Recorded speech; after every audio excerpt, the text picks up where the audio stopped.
सुन देख वर्तमान एबे कोन हबो ना आकु तृतीय वर्ण सब बेले आदेश हबो केमिति हबो ना सब बेले एई जो प्रथम वर्ण पूर्व पदर अंतिम वर्ण रे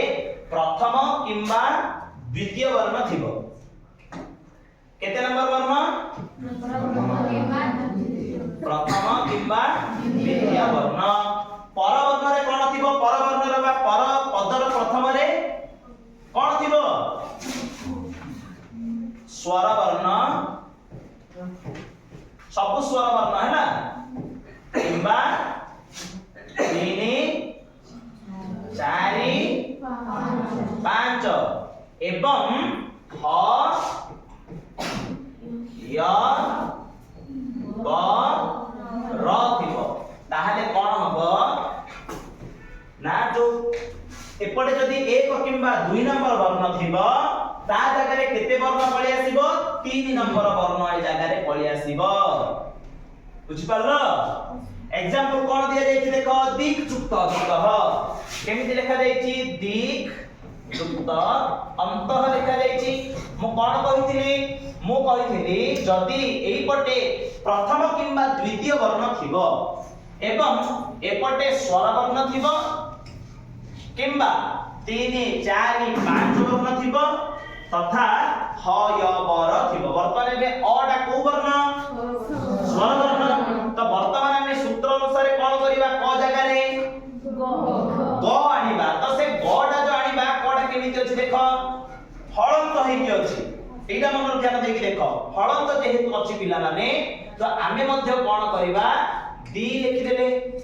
ग जगह रे कोन लिखिबा ग को हळंत करिबा एटा होची केयरफुली तुमको मन रखिबा पड़िबो तमे एटा जदी डायरेक्ट ग लिखि देलो प्लस अ लिखि देलो गा हे जिवो भूल हे जिवो तो सेति भाई तुमको कोन करियो पड़िबो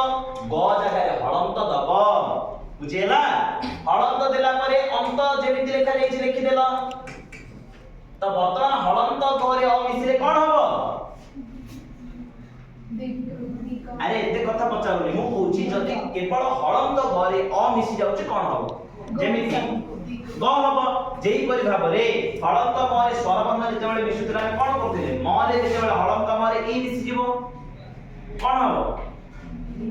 गरे जेतेबेले हळंत गरे ई मिसि जिवो गी हेई जिवो बुझि पारलो सेई परि भाबरे क माने ग सहित जेतेबेले अ मिसि गला कोन हैला दिग नाही केवल ग हैला दीटा तो बाहर को दी कथा हम पछले कि केवल ग कथा पछले तो ग रे ग हे गला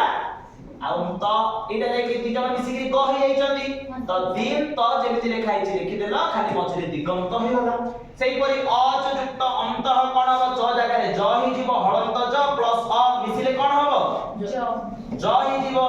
तो अजंत हे गला सेही परि शॉर्ट युक्त आनन ट जगह रे हे गला ड हैला ड रे आ मिसि गले कोन हबो डा हे जीव तो स डा न न एटा ओइटा मिसि कि डा हे छ बुझि पालो ना नहीं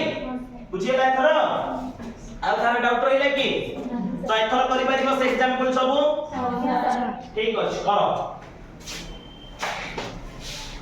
लिखि देई तना समझते लेखो करो